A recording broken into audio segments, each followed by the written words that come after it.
تطورات اجتماع لجنه الكوره داخل النادي الاهلي، كل ده واكتر مع محمد محسن المشجع الاعلامي. صلى على النبي ويلا بينا بسرعه نبدا الفيديو. بالنسبه لاخر تطورات اجتماع لجنه الكوره داخل النادي الاهلي، فالاجتماع كان بحضور كابتن محمود الخطيب وكابتن سيد عبد الحفيظ وباقي اعضاء اللجنه، ولكن بعدم حضور المدير الفني للنادي الاهلي يستروب.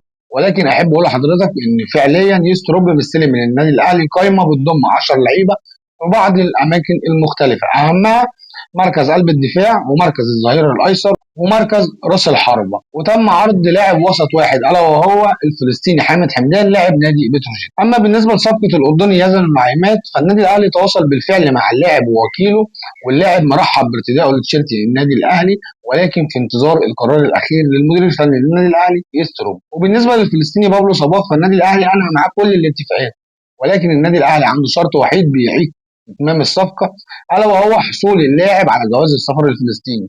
وفي حال عدم حصول اللاعب على جواز السفر الفلسطيني، اعتبر بنسبه كبيره جدا ان الصفقه فشلت. احب اضيف لحضرتك ان النادي الاهلي عرض على يستروب 4 لعيبه تحت السن في بعض الاماكن المختلفه، ويستروب بيشاهدهم حاليا علشان يتم تقييمهم سواء بالتعاقد معاهم من عدم. اما بالنسبه للتحركات الداخليه للفريق، فالنادي الاهلي بيحاول يجيب عروض عربيه كتير جدا للاعب قلب دفاع النادي الاهلي اشرف داري علشان يتم تسويقه خلال الميركاتو الشتوي القادم، سواء ان هو يطلع اعاره او يتم بيعه نهائي. ولكن لحد وقتنا هذا مفيش اي عرض وصل للنادي الاهلي لضم المغربي اشرف داري. وبالنسبه لجراديشار، فوصل للنادي الاهلي عروض كتير علشان تضم اللاعب، ولكن بمبالغ ماليه ضئيله جدا تم رفضها كلها من النادي الاهلي. احب اقول لحضرتك ان كابتن سيد عبد الحفيظ قطع شوط كبير جدا في تجديد عقد المالي اليو ديانج.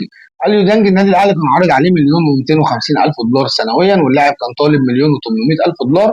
النادي الاهلي على العرض بتاعه ووصله ل1,300,000 دولار، والكرة حاليا في ملعب اليو ديانج. وبالنسبه لحسين الشحات، فالنادي الاهلي انهى مع حسين الشحات كافه الاتفاقات لتجديد عقده، والفتره اللي جايه هنسمع عن خبر الاعلان الرسمي لتجديد حسين الشحات تعاقده مع النادي الاهلي. احب اضيف لحضرتك ان النادي الاهلي مدي يستروب المدير الفني للنادي الاهلي مهله اسبوع علشان يكون متخذ كل القرارات الاخيره، سواء من تجديد عقود لعيبه او ضم صفقات جديده. مش عايز افكرك ما تنساش اللايك والفولو، دعم على حبيبك اخوك محمد محسن عشان يوصل لك كل جديد. سلام يا ريس.